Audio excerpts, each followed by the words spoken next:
తెలుగు వారి number 1 choice Telugu matrimony.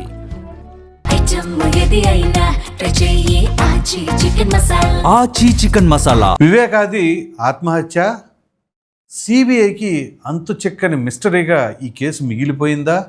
ఈ video చూస్తున్న ప్రతి ఒక్కరూ కూడా ఎక్కడ స్కిప్ చేయకుండా చాలా జాగ్రత్తగా వినండి. అలాగే మీ అభిప్రాయం ఏంటి అనేది మాత్రం కామెంట్ సెక్షన్లో తప్పకుండా తెలియచేయండి. ఇక వివరాల్లోకి వెళ్ళినట్లయితే ఈ కేసు ఎంత కీలకం అంటే, YS Vivekananda Reddy high profile candidate అయిన ఎక్స్ మినిస్టర్, ఎక్స్ ఎంపీ, అనేక రకాలైన పదవులు అనుభవించిన వ్యక్తి, పైగా ఒక విధంగా చెప్పాలి రాజకీయ నేపథ్యం ఉన్న కుటుంబం. వైఎస్ రాజశేఖర రెడ్డి గారికి తన సోదరుడు, అలాగే జగన్మోహన్ రెడ్డి గారికి సొంత చిన్న ఆయన. మరి అటువంటి వైఎస్ వివేకానంద రెడ్డి ఆత్మహత్య అని టైటిల్ ఎందుకు పెట్టారనుకుంటారా? చెప్తా. తాజాగా సిబిఐ ఏమని చెప్పిందండి సుప్రీంకోర్టుకి, ఇంకా దర్యాప్తు చేయవలసింది ఏమీ లేదు, అన్ని కోణాల్లో దర్యాప్తు చేసేసాం. రైట్. సునీతారెడ్డి ఏం చెప్తుంది? లేదు, నాకు ఉన్న డౌట్స్ ప్రకారంగా సిబిఐ క్వశ్చన్స్ అడగలేదు. జగన్మోహన్ రెడ్డిని, భారతీ రెడ్డిని, వీళ్ళిద్దరిని కూడా విచారణకు పిలిపించాలి అని తన యొక్క ఇంటెన్షన్. సో మీరు ట్రయల్ కోర్టుకు వెళ్ళండి, 4 వారాల్లో ట్రయల్ విధించండి అని చెప్పేసి, ట్రయల్ ముగించండి అని చెప్పేసి క్రింది కోర్టుకి సుప్రీంకోర్టు ఆదేశాలు జారీ చేసింది. ఇదే కదా. ఇప్పుడు అసలు కథకు వద్దాం. ఇక్కడ వైఎస్ వివేకానంద రెడ్డిది హత్య, ఆత్మహత్య ఏం జరిగింది అని అంటే 2 వర్షన్స్ ఫస్ట్ ఆఫ్ ఆల్ ఉన్నాయి.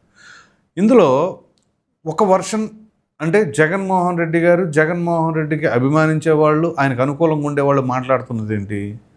సునీతారెడ్డి గారు ఆవిడ భర్త నర్రెడ్డి రాజశేఖర రెడ్డి ఆస్తి కోసం చేశారు అని చెప్పేసి అది ఒక వాదన. సునీతారెడ్డి గారి వాదన ఏంటి?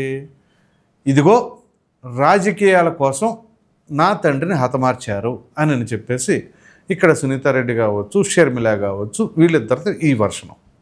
ఈ రెండే కదా. సో ఈ రెండు కాకుండా ఇంక వేరే వర్షన్ ఏదైనా ఉన్నదా అంటే ఇంకెవరు చంపుతారు? అది హత్య కదా, లేకపోతే ఆత్మహత్య, లేకపోతే వివేకానంద రెడ్డి గొడ్డలు తీసుకుని తనంతకు తాను నరికేసుకున్నాడు అనుకోవాలా? సో ఈ 2 వర్షన్స్. సో ఇందులో మనం మొదట సునీతారెడ్డి గారి పైన ఉన్న ఆరోపణలు అవే తీసుకుందాం. అంటే సునీతారెడ్డి గారు ఆవిడ భర్త ఆస్తి కోసం చంపేశారు అని చెప్పేసి ఎవరైతే కొంతమంది మేధావులు వాదిస్తూ ఉన్నారో వాళ్ళ వర్షన్కే వద్దాం. సునీతారెడ్డి ఆ హత్య చేసి ఉన్నట్లయితే మరి సునీతారెడ్డి గారే ఈ కేసుకు సంబంధించి పదే కోర్టుల చుట్టూ ఎందుకు తిరుగుతున్నారు? అలా ఆ కోర్టు కాదు ఈ కోర్టు, ఈ కోర్టు కాదు ఆ కోర్టు అని చెప్పేసి ఆవిడ ఎందుకు ప్రాకుళ్ళాడుతున్నారు? విచారణ జరిపించండి ఎందుకు తిరుగుతున్నారు? తిరిగినప్పుడు ఒకవేళ ఈవిడే చేసి ఉంటే, లేకపోతే ఈవిడ భర్త చేసి ఉంటే, కావాలనే వాళ్ళు వెళుతుంటే సిబిఐ ఎందుకు చేయదు? లేదా కోర్టులు ఎందుకు పరిగణలోకి తీసుకోలే? చేయండి అని మొత్తుకుంటున్నా కానీ సిబిఐ ఎందుకని దర్యాప్తు అయిపోయిందని చెప్తున్నారు? మరి వీళ్ళు చెబుతున్న దాని ప్రకారం ఆస్తుల కోసం ఈవిడే చేసి ఉంటే ఈవిడ ఎందుకు పాకులాడుతూ ఉన్నారు? దీనికి ఎవరైనా సమాధానం చెప్పగలరా? అటు కాదు ఇటు కాదు అనేక రకాలుగా తిరుగుతూ ఉంటే మరి ఆవిడే లేదా ఆస్తి కోసం చేశారని చెప్పేసి, అందుకని ఒక వ్యక్తి ఉన్నాడు మేధావి అని చెప్పేసి చెప్పుకుంటా ఉంటాడు, సీనియర్ జర్నలిస్ట్ అని చెప్పేసి. ఆయన అంటున్నాడు, ఒకసారి ఉండండి, ఆయన ఏం చెప్పాడు కూడా నేను వినిపిస్తాను. ఎందుకంటే ఇది ఆషామాషిగా వదిలే కేసు కాదు ఇది. సరే కోర్టులో వదిలేసేయచ్చు, ఏదైనా జరగచ్చు, కానీ ప్రజలకి క్లారిటీ ఉంది. అంత క్లారిటీ ఉన్న సమయాల్లో వీళ్ళు ఏం చేస్తున్నారు చూడు. సునీత మరొకసారి మీడియా ముందుకు వచ్చారు. తన తండ్రి హత్య కేసులో దర్యాప్తు సంస్థ సిబిఐ బాధ్యతగా విచారణ జరపడం లేదని ఆరోపించారు. తాజాగా ఈ హత్య కేసులో కీలక నిందితులు చెప్పింది వినడమే తప్ప వాళ్ళని లోతుగా సిబిఐ విచారించలేదన్నారు. నిందితుల మధ్య జరిగిన ఫోన్ల సంభాషణ గురించి సిబిఐ సీరియస్ గా తీసుకుని విచారించడం లేదని పెదవిచ్చారు. తన తండ్రి హత్య జరిగిన తర్వాత నిందితులందరి మధ్య ఫోన్ సంభాషణలు, మెసేజ్లు అత్యధికంగా జరిగాయని గుర్తు చేశారు. ఇంకా ఏమైనా ఇతర ఆధారాలు ఉంటే ఇవ్వండి అడిగితే తన వద్ద ఉన్న అదనపాధారాలను సైతం కోర్టుతో పాటు సిబిఐకి సమర్పించారని చెప్పారు. వాటి మీద సైతం లోతుగా విచారణ చెప్పలేదన్నారు. ఈ హత్య కేసులో వైసీపీ అధినేత మాజీ సీఎం జగన్ తో పాటు ఆయన భార్య భారతిని విచారించాలి అంటూ డిమాండ్ చేసుకొచ్చారు. ఈ స్థాయిలో పోరాడుతున్నా కూడా తనకు చివరికి న్యాయం జరగలేదని, మన దేశంలో వ్యవస్థలన్నీ ఇట్లాగే ఉన్నాయంటూ ఆవేదన వ్యక్తం చేశారు. తనకు బాధగా ఉందన్నారు. తన పోరాటం ఎంతో తాగదని చెప్పారు. పోరాటం చివరి వరకు కొనసాగిస్తానన్నారు. ఖచ్చితంగా సిబిఐ సరైన దర్యాప్తు చేయాల. మొదటి దశలో చేసిన దర్యాప్తు కొనసాగించుంటే ఆయన చంపే ముందు సంతకం పెట్టించుకున్న డాక్యుమెంట్లు ఎక్కడ ఉన్నాయో తేల్చేవాడు.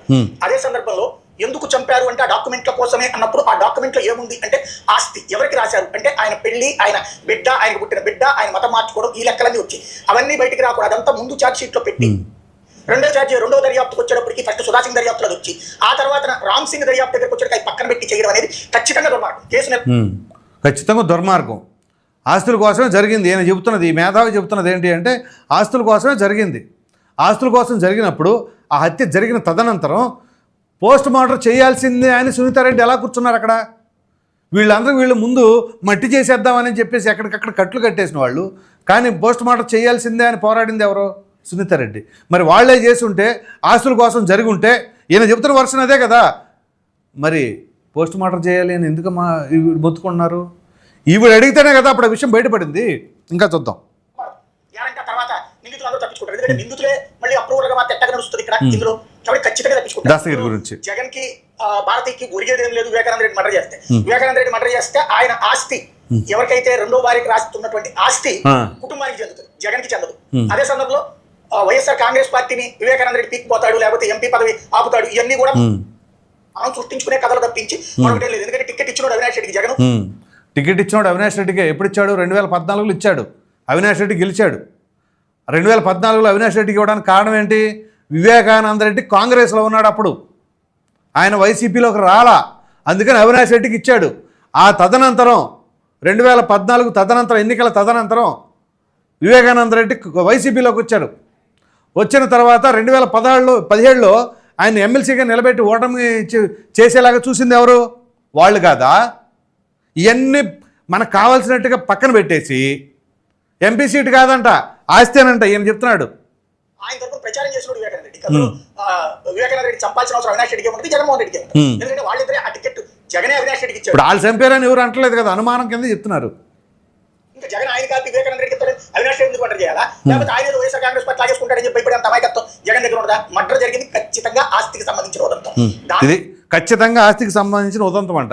ఈయన తీసుకెళ్ళి చెప్పండి, సిబిఐ వాళ్ళు ఈయన తీసుకెళ్తే చెబుతాడు కరెక్ట్గా. సో మరి ఆ కేసుకు సంబంధించి అది ఆ పోస్ట్ మార్టం జరగాలని సునీతారెడ్డి గారు ఎందుకు కూర్చున్నారు?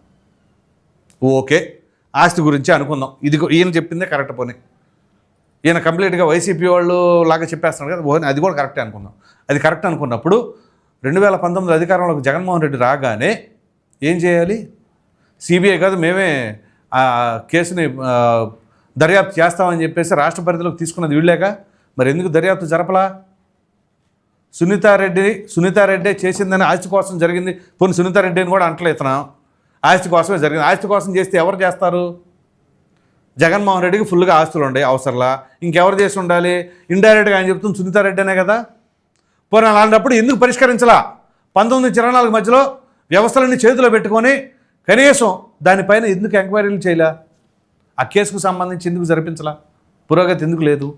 ఒకటి లేదు. ఇంకొక వర్షం తీసుకుందాం. సునీతారెడ్డిని కాపాడే ప్రయత్నం అన్న చేశాడా? జగన్మోహన్ రెడ్డి అధికారం ఉంది కాబట్టి సునీతారెడ్డి చేసింది ఆస్తి కోసం, అది కూడా ఇలా వర్షనే. సునీతారెడ్డి చేసింది కానీ కాపాడేద్దాం, మనం కాపాడుకుందాం, మా చెల్లిని నేను కాపాడుకుందాం అని చేశాడా? అలా చేస్తే అది కూడా తప్పేగా, నేరస్తుల్ని ప్రోత్సహించినట్టేగా. నేరాన్ని కప్పిపుచ్చే ప్రయత్నం చేశాడంటే అతను కూడా నేరం చేసినట్టేగా. ఆ రకంగా చూసిన జగన్మోహన్ రెడ్డి ఖచ్చితంగా ఒక ముఖ్యమంత్రి స్థానంలో ఉండి ఆ కేసుకు సంబంధించిన వ్యవహారంలో ఎందుకని చేయించలేదు అనే ప్రశ్న ఉత్పన్నమవుతుంది కదా. మరి దానికి ఏం సమాధానం చెప్తారు? పోనీ మీకు గుర్తుంటే సునీతారెడ్డి గారు జగన్మోహన్ రెడ్డి సీఎం అయిన తర్వాత ఈవిడ వెళ్ళి అన్న నాన్నకు సంబంధించిన కేసు తేల్చండి అన్న అని అంటే, అప్పట్లో ఇదే సునీతారెడ్డి జగన్మోహన్ రెడ్డి కలిసి వచ్చిన తర్వాత ప్రెస్ మీట్ పెట్టి ఏం చెప్పారు గుర్తుందా? పోనీ ఏముందమ్మా, ఆయన మీద ఆల్రెడీ కొన్ని కేసులు ఉన్నాయి, ఇది కాకుండా మరొక కేసు అయింది, లేదా బీజేపీలోకి వెళ్తాడు, అవినాష్ రెడ్డితో నీకు ఎందుకమ్మా అని చెప్పేసి జగన్మోహన్ రెడ్డి అన్నాడని సునీతారెడ్డి చెప్పిందిగా. పోనీ అక్కడ రక్తపు మరకలు ఎవరు కడిగేశారు, ఎవరు తుడిచేశారు, ఎవరు మాయం చేశారు? ఆ కోణంలో సిబిఐ ఏం సమాధానం, దర్యాప్తులు ఏం తెలిసింది? పోనీ ఉదయాన్నే ప్రెస్ మీట్ పెట్టి ఫస్ట్ మాట్లాడింది ఎవరు? విజయసాయిరెడ్డి ఏం చెప్పాడు? గుండెపోటుతో మరణించాడు వివేకానంద రెడ్డి అని ఆయన చెప్పాడు. మరి ఆయనకు ఎక్కడి నుంచి ఆ ఇన్ఫర్మేషన్ చెప్పాడు అనేదైనా సరే జరగాలి కదా. మరి అది ఎందుకు జరగల? ఇదంతా ఒక ఎత్తు. ఇంకో విచిత్రమైన విషయం చెప్పమంటారు, సిబిఐ ఎంత చక్కగా వ్యవహరించిందో. జగన్మోహన్ రెడ్డి గారు తెల్లవారుజామున ఏదో మేనిఫెస్టో కమిటీ మీటింగ్ అని చెప్పేసి అప్పట్లో అజయ్ కల్లం కావచ్చు, ఉమ్మారెడ్డి వెంకటేశ్వర్లు కావచ్చు, ఇంకొంతమందితో మీటింగ్లో ఉండగా ఫోన్ వచ్చింది, పైకి వెళ్ళాడు, కిందకు వచ్చాడు, ఆ తర్వాత బాబాయ్ నో మోర్ అని చెప్పేసి అన్నాడు. Okay right. దీనికి సంబంధించిన దాంట్లో అజయ్ కల్లంను కూడా తీసుకెళ్ళినట్టున్నారు విచారణకి. ఎందుకు తీసుకెళ్లారు, ఏం జరిగింది, ఏంటి అన్నప్పుడు అజయ్ కల్లంని తీసుకెళ్ళాడు. కానీ అజయ్ కల్లంకి చెప్పిన వ్యక్తి ఎవరు? జగన్మోహన్ రెడ్డి కదా, బాబాయ్ నో మోర్ అని. విన్న వ్యక్తిని తీసుకెళ్లారు, అన్న వ్యక్తిని పట్టుకెళ్ళలేదు. చూడండి, ఇది విచిత్రం. కాకపోతే విన్నదేమో అజయ్ కల్లము, ఆయన పట్టుకెళ్ళారు. అన్నదేమో జగన్మోహన్ రెడ్డి, ఆయన అడగల. మరి ఎందుకని అడగా? సో పోని ఇది కూడా పక్కన పెడదాం. వైఎస్ అవినాష్ రెడ్డి కడప ఎంపీ కదా, సిబిఐ అరెస్ట్ చేయడానికి వచ్చినప్పుడు కర్నూలు విశ్వభారతి హాస్పిటల్ దగ్గర అంత పెద్ద డ్రామా ఎందుకు క్రియేట్ చేశారు? అసలు రాష్ట్రంలో పోలీసులు ఉండి ఆ పోలీసులు మాతో సహకరించట్లేదు అంటే సిబిఐ వాళ్ళకి సహకరించకుండా చేతులు ఎత్తేసిన ఘనత జగన్మోహన్ రెడ్డి హయాంలో ఎందుకు జరిగింది? జగన్మోహన్ రెడ్డి సీఎంఏ కదా అప్పుడు. మరి జగన్మోహన్ రెడ్డి సీఎంగా ఉన్నప్పుడు రాష్ట్ర పోలీస్ శాఖ మాకేం సంబంధం లేదన్నట్టుగా పక్కకు జరిగితే అక్కడ ఆ అనుచరులందరూ కూడా సిబిఐని అడ్డుకున్నారు కదా. దీనికి ఏం సమాధానం చెప్తారు? ఎవరు మర్డర్ కేసు గురించి ఎందుకు దాన్ని డిఫెండ్ చేసుకునే ప్రయత్నం చేశారు? ఇప్పుడు సో కాల్డ్ ఈ జర్నలిస్ట్ ఉన్నాడు కదా, ఈయన చెప్పాడు కదా ఇప్పుడు. మరి దీనికి ఏం సమాధానం చెప్తాడు? విశ్వభారతి హాస్పిటల్ దగ్గర ఎందుకు అడ్డుకున్నారు అవినాష్ రెడ్డిని, సిబిఐ వాళ్ళు అరెస్ట్ చేయబోతుంటే అన్న విషయం, దానికి ఏం సమాధానం చెప్తారు? వీళ్ళు తప్పు చేయలేదనుకోండి, తీసుకెళ్ళనివ్వండి అని చెప్పి తీసుకెళ్ళొచ్చుగా, ఎంక్వైరీ జరిపించవచ్చుగా. పోనీ దీనికోసం వీళ్ళు కూడా పాకులాడచ్చు కదా. వీళ్ళు పాకులాడరు, వీళ్ళు అధికారంలో ఉపయోగించలా, ఆ విషయాన్ని ఎక్కడా తేల్చలా. మరి దీంట్లో నిందితుడిగా సిబిఐయే కదా చెప్పింది. ఆయన తండ్రి వైఎస్ భాస్కర్ రెడ్డి ఆయన కూడా ఉన్నాడు కదా. పోనీ ఇది కూడా పక్కన పెడదాం, ఇంకో విషయం తీసుకుందాం. ఇదే దస్తగిరి లోపల ఉండంగా, ఏది జైల్లో ఉండంగా, అక్కడ డాక్టర్, ఆయన పేరు చైతన్య రెడ్డి ఏదో సంథింగ్, సబ్జెక్ట్ కరెక్షన్, అక్కడికి వెళ్ళి డీల్ సెట్ చేసుకుని ఒక 20 కోట్లు ఇస్తానని చెప్పేసి అన్నదే, అదే అబద్ధమా? ఆ టైంలో సీసీటీవీలు పనిచేయలేదు అని చెప్పేసి అన్నదే. ఇవన్నీ అనుమానాలు దేనికి తావిస్తుంది? పోనీ ఇది కూడా ఇంకో విషయం పక్కన పెడదాం. ₹1 కోటి సుపారీ అన్నప్పుడు దాంట్లో కొంత ₹1 కోటి సుపారీ ఎంత మాట్లాడుకున్నారో, ₹1 కోటి అడ్వాన్స్ ఇస్తే అందులో కొంతవరకు వాడుకున్న తర్వాత ₹77 లక్షల ఎంతో ₹70 లక్షల రికవర్ చేశారు కదా. అసలు దస్తగిరి రేంజ్కి ₹70 లక్షల ఆయన దగ్గర రికవర్ చేశారంటే ఆ డబ్బులు ఎక్కడి నుంచి వచ్చినాయి, ఎవరు ఇచ్చారన్న విషయం తెలిసారా? సో ఇన్ని ప్రశ్నలు ఉన్నాయి. ఓ ప్రక్కన హత్య చేసిందేమో ఆస్తి గురించి అని చెప్పేసి అని చెప్తున్నప్పుడు, పోనీ ఆస్తి గురించి చేసినా దేని గురించి చేసినా అరెస్టు చేయాలి కదా, దర్యాప్తు జరపాలి, అరెస్టు జరపాలి.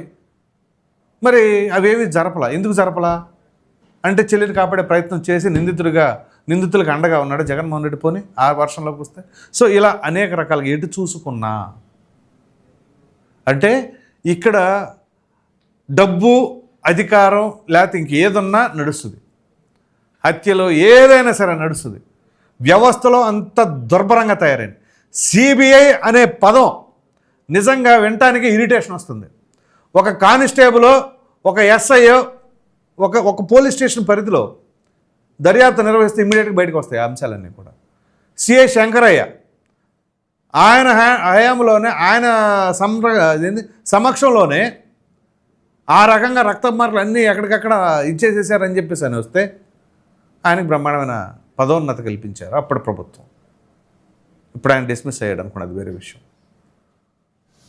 సో ఇన్ని ప్రశ్నలు ఉన్నప్పుడు ఆవిడేమో ఆ హత్య చేసింది ఎవరో కనిపెట్టండి ముర్రో అంటుంటే, చివరికి మీకు గుర్తుంటే ఆయేషా మీరా హత్యకి వైఎస్ వివేకానంద రెడ్డి హత్యకి తేడా ఏమిలే. ఆయేషా మీరా హత్య చూసినట్లయితే వాళ్ళకి అర్ధబలం లేదు, అంగబలం లేదు, అధికార బలం లేదు, రాజకీయ బలం లేదు, కాబట్టి కేసు నిర్వీర్యమైపోయింది. ఇక్కడ చూస్తే అంత పెద్ద హై ప్రొఫైల్ క్యాండిడేట్ అయినటువంటి వైఎస్ వివేకానంద రెడ్డికి కాస్తో కోస్తో ఆవిడకి ఆస్తులు అవి ఉన్నాయి కాబట్టి పోరాడారు. ఎంత పోరాడినా రాజకీయ నాయకుల ముందు, రాజకీయ అధికారం ముందు నిలబడలేవు. ఎంత పెద్ద వ్యవస్థలైనా సరే మేము మేనేజ్ చేస్తాం అనే దానికి ప్రత్యక్ష నిదర్శనమే ఈ కేసులు. రాసి పెట్టుకోండి, చరిత్రహీనులుగా సిబిఐ చరిత్రలో మిగిలిపోద్ది ఖచ్చితంగా. వైఎస్ వివేకానంద రెడ్డి గారి హత్య 7 సంవత్సరాలు గడుస్తుంటే ఇప్పటికి ఇదా? ఈరోజు డేట్ ఎంత అండి? మార్చి 16, సరిగ్గా 7 ఏళ్ళు అవుతుంది. ఇదే మార్చి 15, 19లో జరిగింది హత్య. సరిగ్గా నిన్నటికి 7 సంవత్సరాలు కంప్లీట్ అయింది. కానీ కేసు చూస్తే హుష్కాకి. ప్రజలందరికీ తెలుసు, ఎవరో ఎన్ని మాయ చేద్దాం అనుకున్నా ప్రజలకు ఒక క్లారిటీ ఉంది. కడప జిల్లాలో పులివెందుల్లో సొంత ఇంట్లో వైఎస్ కుటుంబీకుల్ని అంత క్రూరంగా ఎవరైనా మర్డర్ చేసే దమ్ము ధైర్యం బయట వాళ్ళకి ఎవరికైనా ఉంటుందా? పోనీ ఆస్తుల కోసమే ఈ మహానుభావుడు చెప్పినట్టుగా సునీతారెడ్డి గారు అయితే అంత క్రూరంగా ఎవరైనా చేస్తారా? పెట్టుకొని చేయించారా? ఇది ఇలా ఉంటుంది అన్నమాట. చూస్తే ఎవరు ఇష్టం వచ్చిన వాళ్ళు. నిజంగా ఎంత బాధ వేస్తుందంటే సునీతారెడ్డి గారిని చూస్తుంటే, సరే ఎవరెంత బాధపడినా ఇంకేం చేస్తాం, సర్వోన్నత న్యాయస్థానమే ఆ రకంగా చెప్పిన తర్వాత న్యాయస్థానాలు మాత్రం ఏం చేస్తాయి? సిబిఐ వాళ్ళు వాళ్ళ వ్యవహరిస్తున్న తీరు, అక్కడ వాదనలు వినిపించిన తర్వాత కోర్టుకి ఏ సమ్మతం అనిపిస్తే దాని తగినట్టు మారుతుంది. ఇక్కడ ఎవరిని ఇక ఏదైనా అనుకుంటే సిబిఐని వాదిస్తున్న న్యాయవాదులను ఇక అనుకోవాలి. సరే ఎనీహౌ ఇక మన వ్యవస్థలు అంటే, అందుకనే మన వ్యవస్థలు అంటే నాకు చాలా గౌరవం అని చెప్పేసి చాలామంది పలు సందర్భాల్లో చెప్తూ ఉంటారు. మరి మీరేమనుకుంటున్నారు అనే దానిపైన ఖచ్చితంగా కామెంట్లో తెలియచేయండి. Thank you.